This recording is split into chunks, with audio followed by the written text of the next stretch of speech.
Oi, pessoal! Hoje nós vamos começar a estudar sobre as soluções químicas. Vocês sabiam que em diversos momentos do nosso dia a dia, a gente está lidando ali com diversos tipos de solução e algumas delas de grande importância para a manutenção da vida, como, por exemplo, o ar atmosférico, a água potável, a água mineral, dos rios, dos lagos e dos oceanos. É claro que nesses casos a gente está considerando que nem o ar nem a água estão poluídos, porque sabemos que determinadas poluições podem transformar esses exemplos em misturas heterogêneas. Mas considerando que não está poluído, esses são diversos exemplos de solução. Vale ressaltar que soluções são misturas homogêneas e podem ser encontradas tanto no estado gasoso, líquido e sólido. Então, uma coisa que eu já quero que vocês não pensem é que a solução ela precisa ser líquida. A gente começa lidando tanto com soluções líquidas que às vezes a gente esquece que, na verdade, as soluções também podem ser gasosas e também podem ser sólidas. Então, nunca esqueçam disso. Por mais que a gente estude, em diversos momentos as soluções líquidas, olha, o ar atmosférico é um exemplo de solução gasosa. O bronze, que é uma liga metálica entre cobre e estanho, é um exemplo aí de uma solução sólida. E a solução, ela é composta de quê? A gente tem aí na solução o solvente e o soluto. O solvente é aquele componente que se encontra em maior quantidade. E o soluto é aquele componente que se encontra em menor quantidade. Nós vamos estudar as propriedades das soluções líquidas, principalmente as soluções aquosas, na qual a água é o solvente.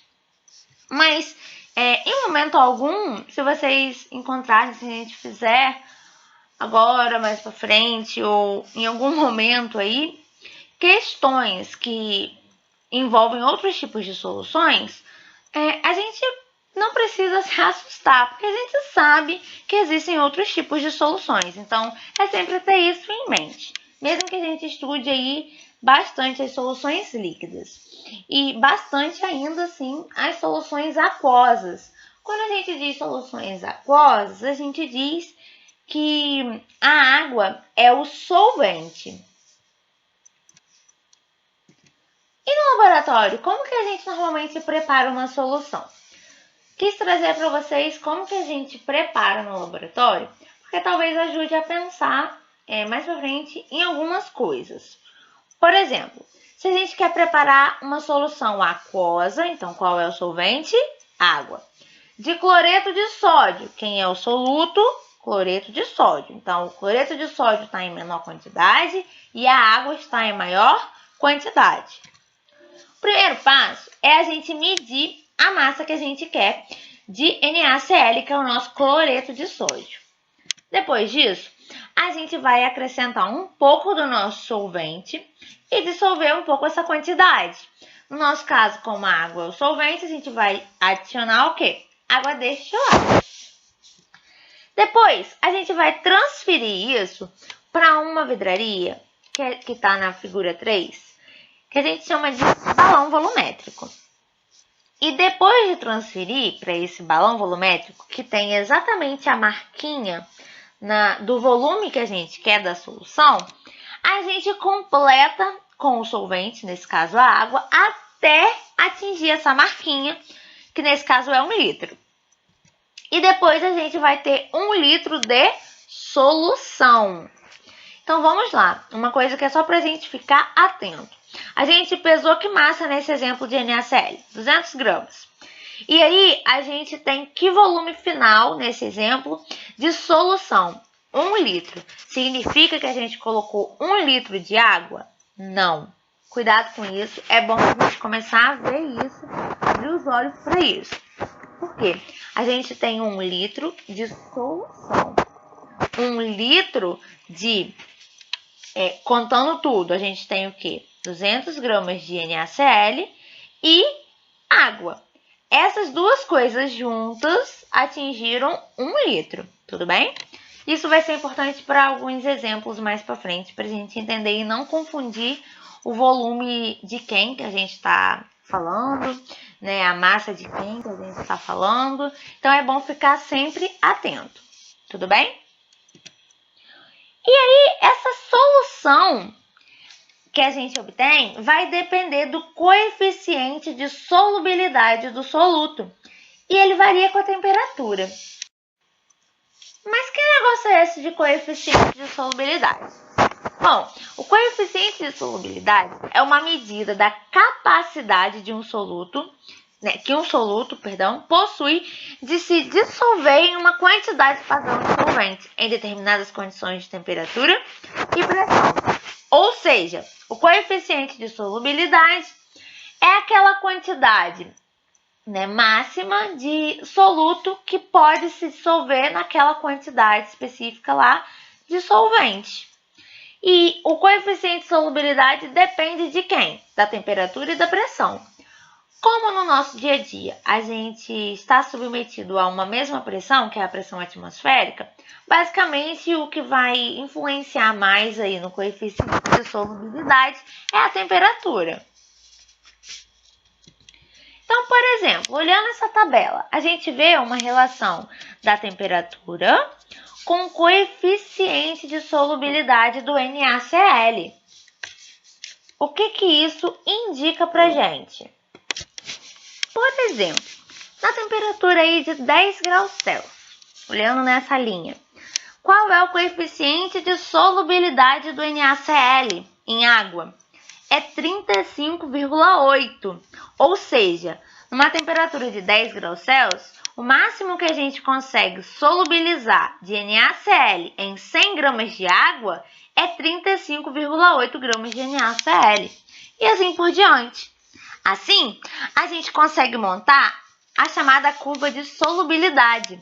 Então, esse aí é um exemplo da curva de solubilidade do NaCl em água. E mostra pra gente regiões, aí no gráfico, onde a solução ela é considerada supersaturada, onde ela é considerada saturada e onde ela é considerada insaturada. Mas o que isso significa? As soluções, quando a gente diz que uma solução ela é insaturada, isso significa que essa solução tem uma quantidade de soluto menor do que se é possível dissolver em uma determinada quantidade de solvente naquela temperatura. Por exemplo, supondo que o coeficiente de solubilidade lá de um determinado soluto,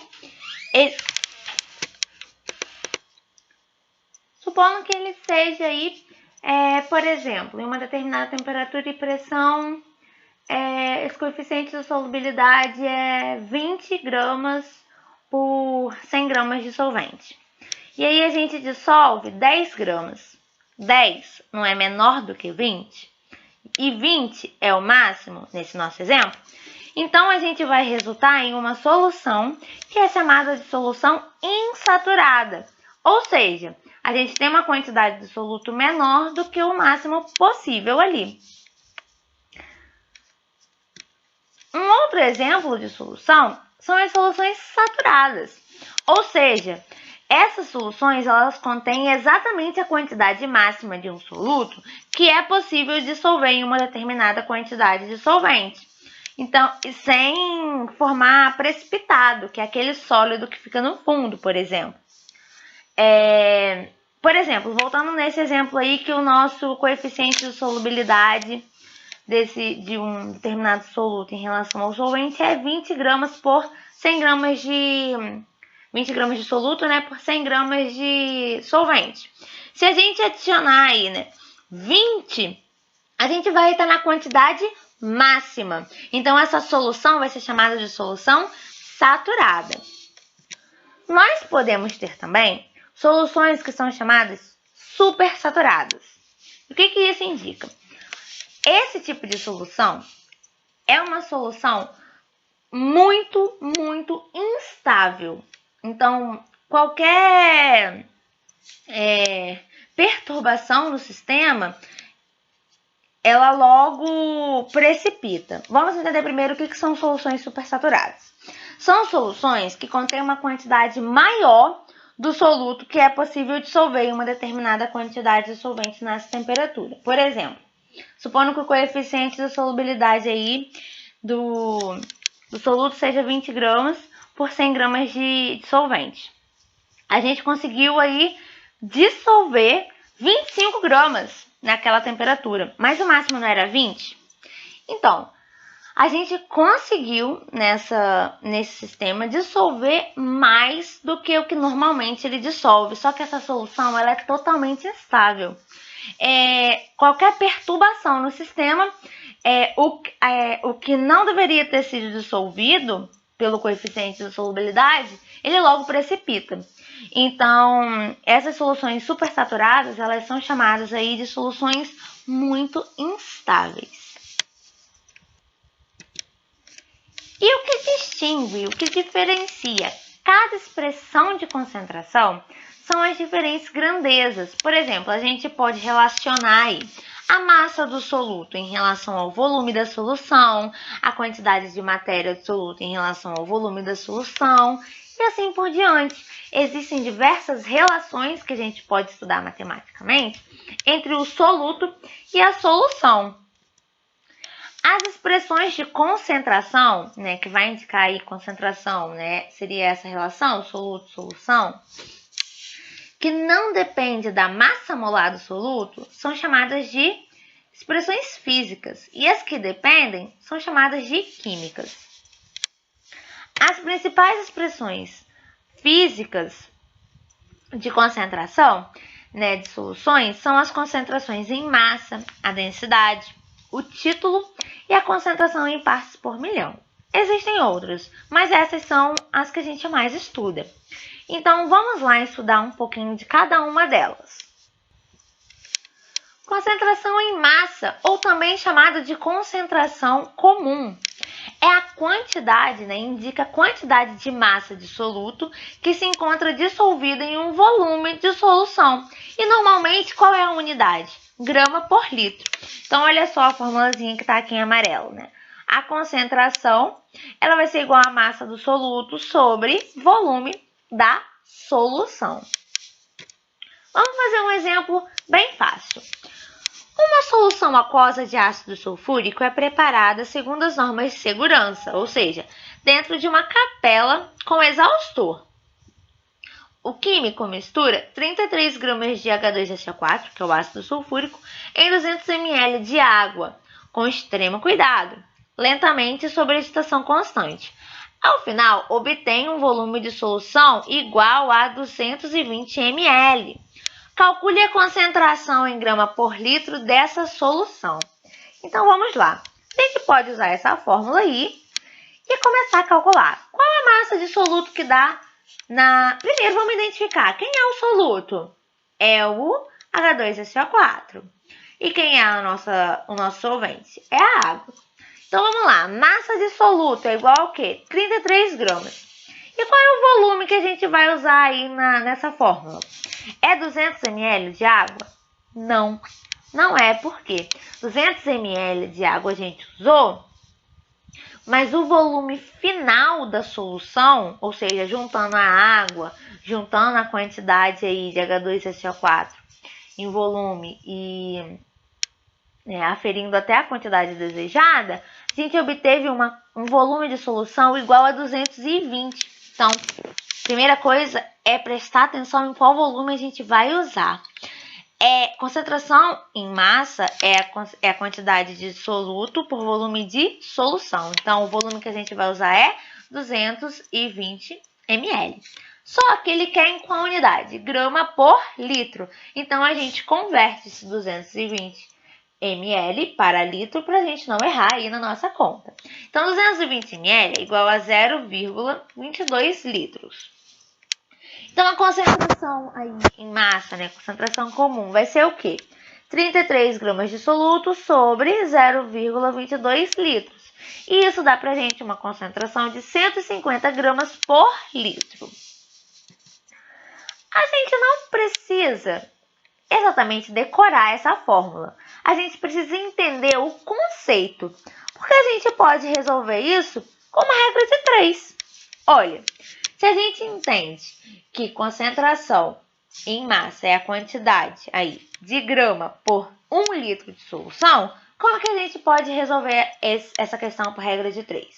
Olha, a gente tem 33 gramas de soluto está para 0,22 litros de solução. Mas a gente quer a quantidade em massa, em grama, para 0,22 litros? Não, a gente quer para 1 litro.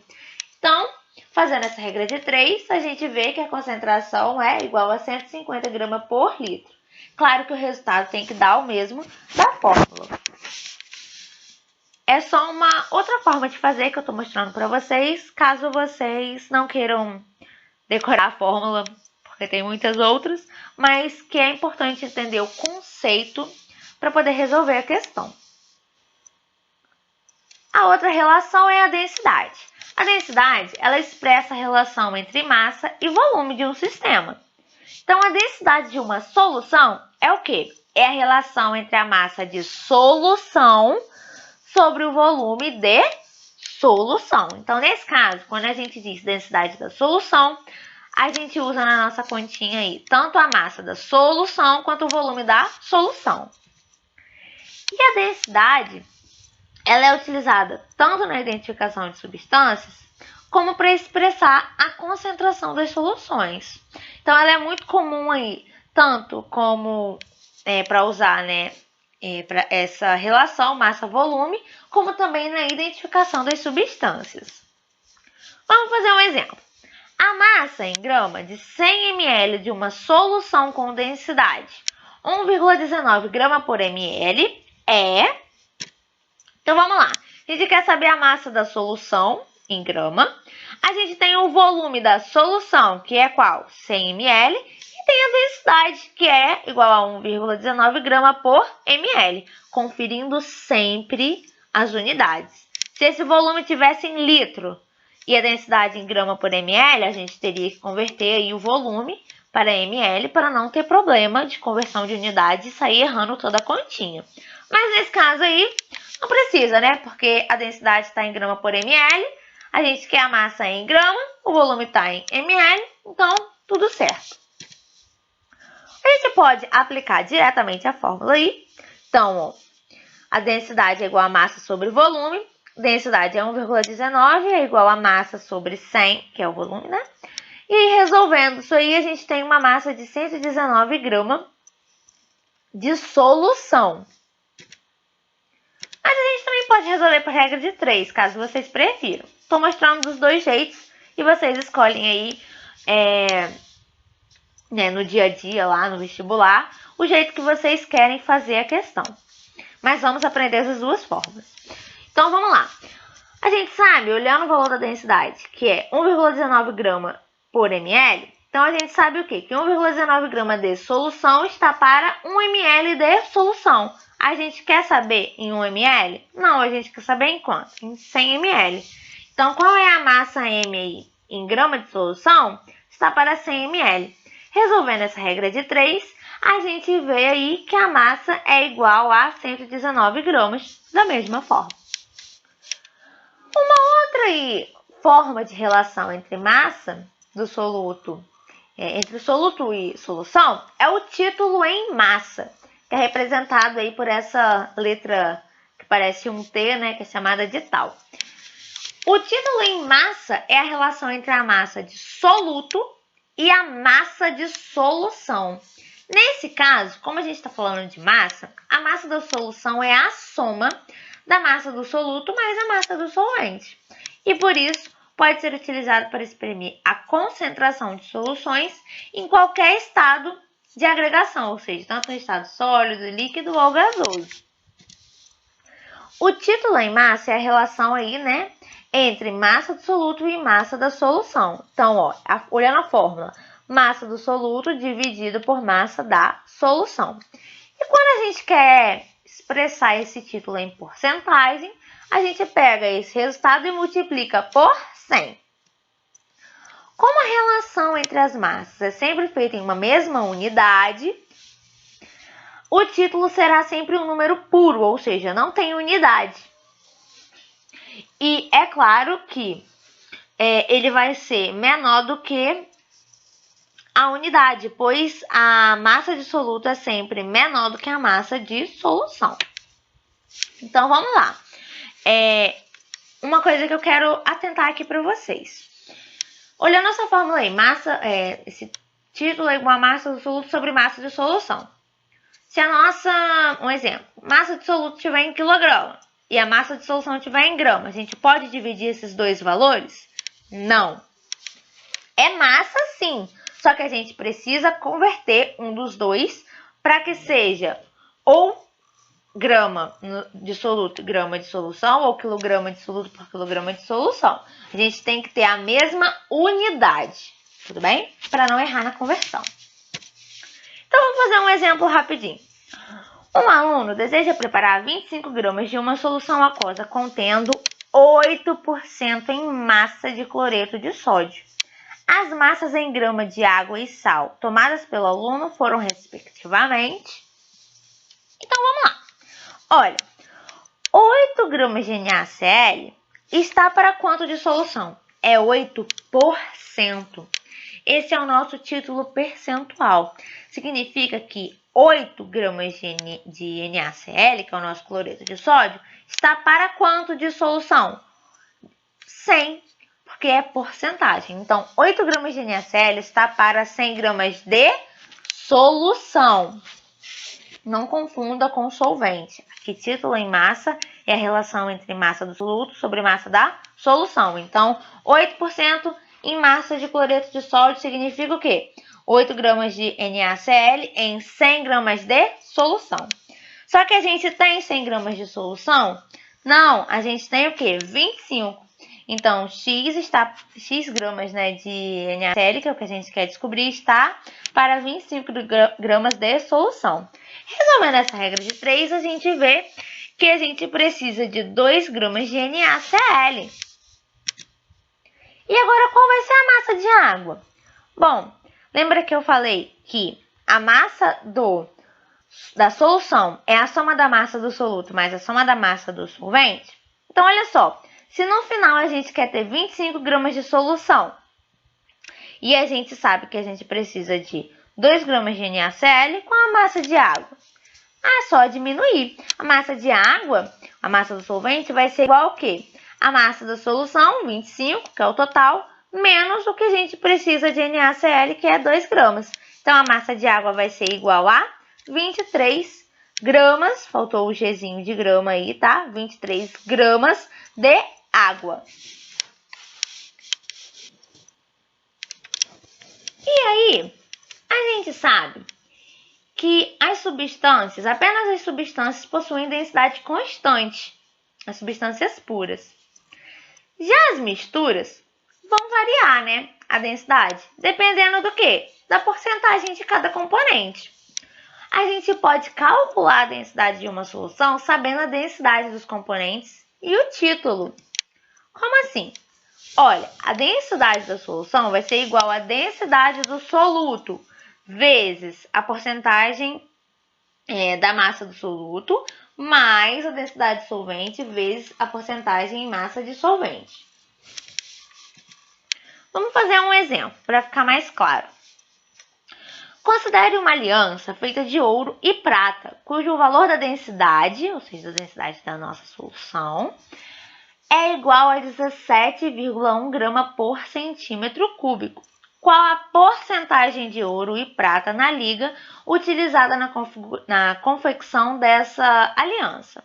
Dá pra gente como dado a densidade do ouro, que é o AU, e a densidade da prata, que é o AG. Como que a gente resolve isso? Olha, a densidade aí da solução seria o quê? A da aliança. Vai ser igual à densidade do ouro vezes a porcentagem em massa do ouro, mais a densidade da prata vezes a porcentagem em massa da prata. A gente tem o dado da densidade da aliança, que é o quê? 17,1, que dá na questão. A gente tem aí o dado da densidade do ouro, E a gente tem o dado da densidade da prata. A gente quer descobrir duas incógnitas. Como que a gente vai resolver isso? Tendo duas incógnitas em uma equação. A gente tem que entender uma coisa. Se a gente tem dois constituintes, ouro e prata, um exemplo. Se a gente só tem essas duas coisas, a soma das porcentagens dessas duas coisas tem que dar igual a quanto? Tem que dar igual a 100%, que é tudo. Então, a porcentagem da massa de ouro mais a porcentagem da massa de prata tem que ser igual a 100%. Então, a massa de prata e a porcentagem da massa de prata, a gente vai isolar um deles para poder resolver um e depois achar o outro. Vai ser igual ao quê? A porcentagem da massa de prata vai ser igual a 100%, que é o total, menos a porcentagem de massa de ouro. Só que vale ressaltar aqui, para a gente não errar, quando a gente fala nessa fórmula aí, porcentagem, a gente divide, né, pela porcentagem. Por exemplo, 100%. 100% significa o quê? 100 sobre 1. Então, a massa, a porcentagem de massa de prata vai ser igual ao quê? 1, que é 100%, né? 100 sobre 100, menos a porcentagem aí de massa de ouro.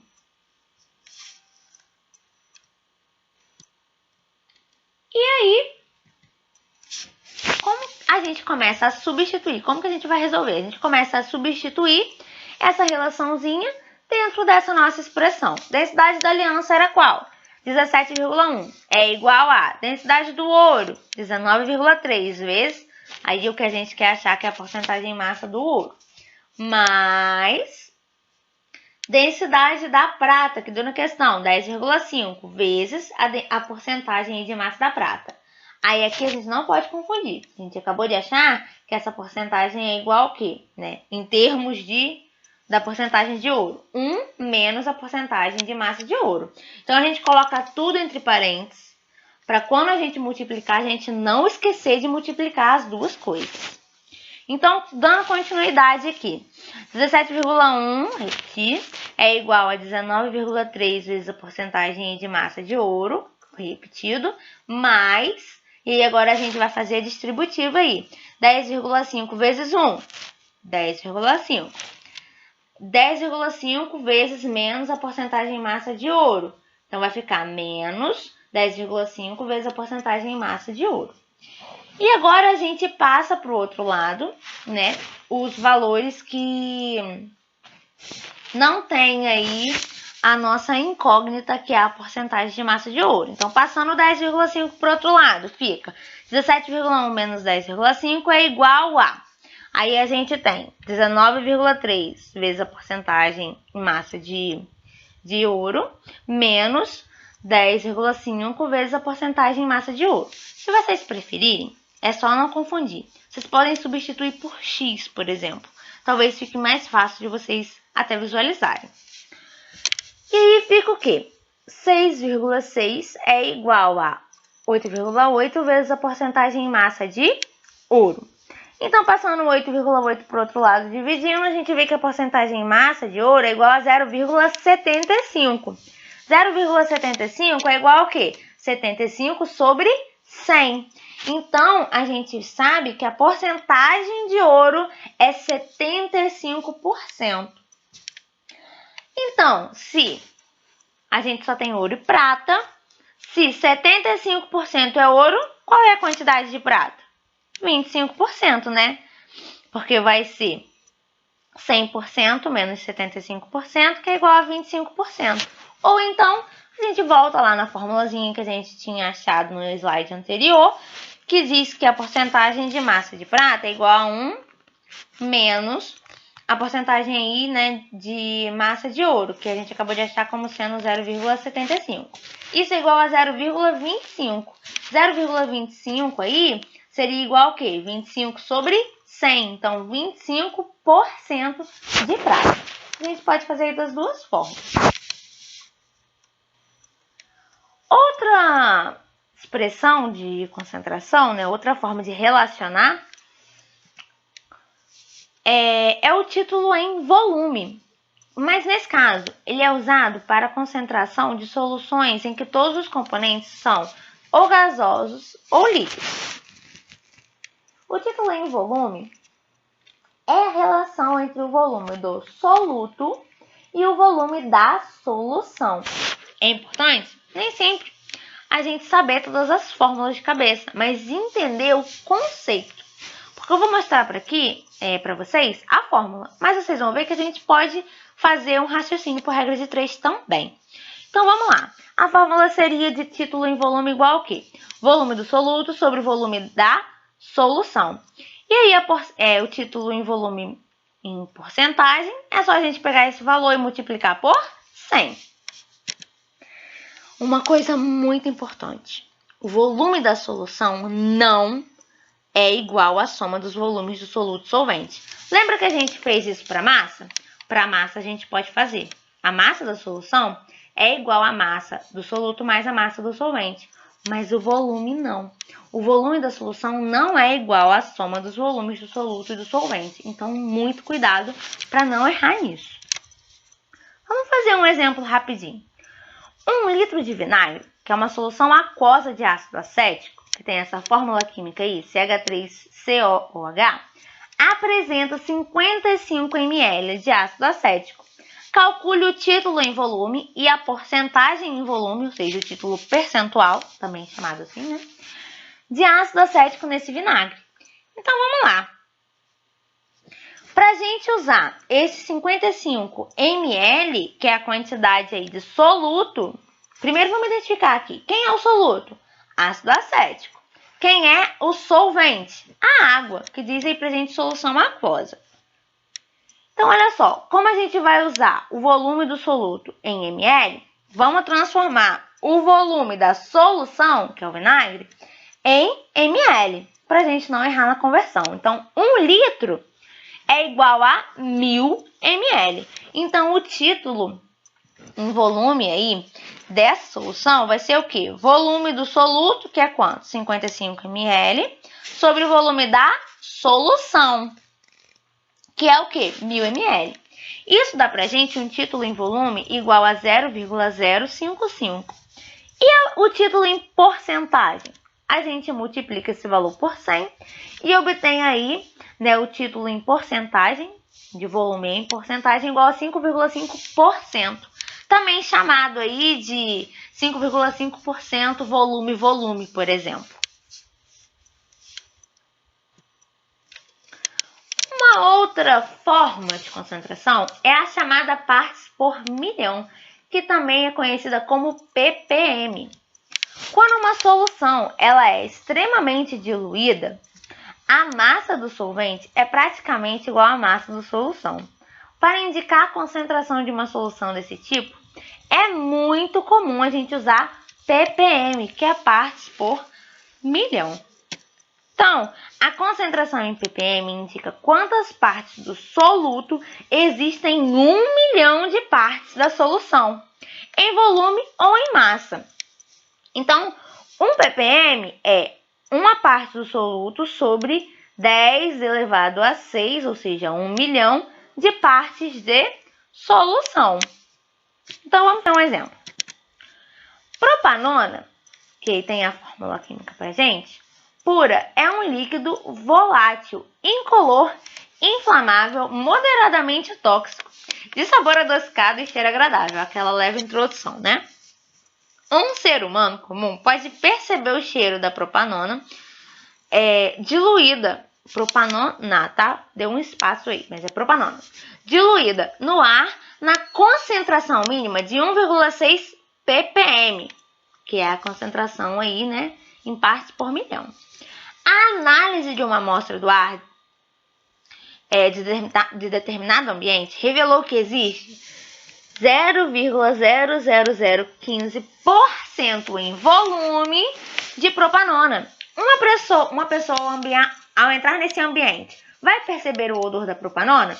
Então vamos lá. O que a gente tem que fazer nessa questão? A gente tem que comparar a concentração mínima com o que realmente tem nesse ambiente. Só que uma concentração está em ppm e a outra concentração está em porcento volume. Então, a gente precisa converter uma das duas para a unidade da outra para poder a gente comparar certo, senão a gente vai errar. Então vamos lá. Concentração mínima é igual a 1,6 ppm. Isso significa que é 1,6 partes de soluto por 10 elevado a 6 partes de solução. Então, por exemplo, já que a gente está falando de volume, vamos usar, né, essas partes em termos de volume. Então, 1,6 ml, por exemplo, de soluto, estaria em 10 elevado a 6, que seria 1 milhão, né, de ml de solução. E aí a análise deu pra gente aí essa porcentagem em volume, que significa o quê? 0,00015 ml de soluto em 100 ml de solução, porque é porcentagem, indica pra gente aí a quantidade de soluto por 100 ml de solução. Então a gente tem essa concentração em ppm e essa em porcento volume. A gente vai ter que converter uma delas para comparar. Então vamos lá. Escolhi converter o ppm aí. 1,6 ml de soluto está para 10 elevado a 6 ml de solução. Como a gente tem o outro dado em porcento, vamos descobrir quanto seria de soluto dessa concentração aí em 100 ml de solução. Então vamos lá. 1,6 ml de soluto está para 10 elevado a 6 ml de solução. E em 100 ml de solução, quanto a gente teria de soluto? Resolvendo essa regra de 3, a gente vê que x é igual a 0,00016. Então, a gente converteu a concentração mínima de ppm para porcentagem em volume. Então, a gente vê aí, concentração mínima é igual a quê? 0,00016%, porque em 100 ml de solução, em volume. E agora a gente compara com o que realmente tem no ambiente. Bom, olhando os dois valores, a gente vê que o que tem no ambiente é menor do que a concentração mínima que é necessário para a pessoa perceber o odor. Então, como é menor do que o que a gente é capaz de perceber, essa pessoa não vai perceber esse cheiro, nesse caso.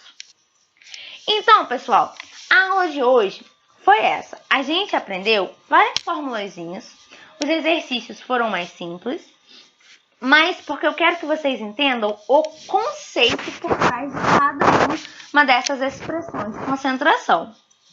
É claro que às vezes decorar muitas fórmulas fica difícil, por isso que eu mostrei para vocês como resolver as coisas pelo raciocínio da regra de 3. Mas para isso a gente precisa entender o conceito de cada uma delas. Na próxima aula, a gente vai aprender outro tipo de concentração e aprender outros exemplos e outras coisas sobre soluções aquosas. Então, estudem, tentem entender os conceitos, fazer esses exercícios mais simples, que depois eu vou trazer para a gente outros exercícios mais elaborados. Então, até a próxima!